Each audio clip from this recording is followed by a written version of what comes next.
Assalamualaikum warahmatullahi wabarakatuh. Perkenalkan, nama saya Donna Marcella dari kelas 11 IPS 1. Di sini saya akan mempresentasikan hasil menganalisis konflik antara Indonesia dan Malaysia tentang Pulau Likitan dan Pulau Sipadan. Yang pertama adalah latar belakang terjadinya konflik antara Indonesia dan Malaysia. Konflik ini merupakan sengketaan perebutan pulau di wilayah antara Indonesia dan Malaysia. Perselisihan tersebut dimulai pada tahun 1969. Kedaulatan atas pulau-pulau tersebut sudah diperdebatkan pada tahun 1969 dan semakin sengit pada tahun 1991 ketika Indonesia menemukan bahwa Malaysia telah membangun fasilitas wisata di Pulau Sipadan. Indonesia mengklaim telah membuat kesepakatan verbal dengan Malaysia pada tahun 1969 untuk membahas sengketa tentang kedaulatan atas pulau-pulau tersebut.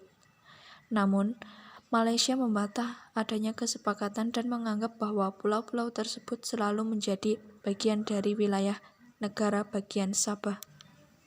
Yang kedua adalah proses terjadinya konflik. Konflik ini berlangsung selama hampir 40 tahun. Muncul narasi bahwa Malaysia merebut kedua pulau tersebut dari Indonesia.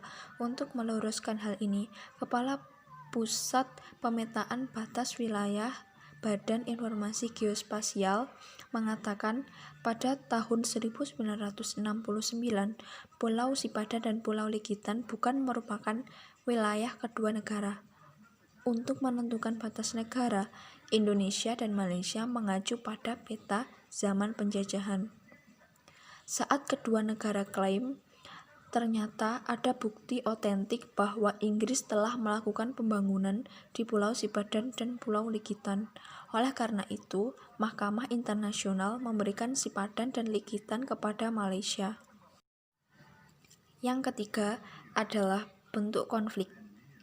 Konflik antara Indonesia dan Malaysia tentang Pulau Sipadan dan Likitan merupakan konflik internasional karena melibatkan dua negara yang berbeda pandangan. Yang keempat adalah dampak konflik. 1. Dampak negatif. Yang pertama, timbulnya trauma politik bagi Indonesia. Yang kedua, bergesernya wilayah teritorial Indonesia sehingga wilayah Indonesia semakin sempit.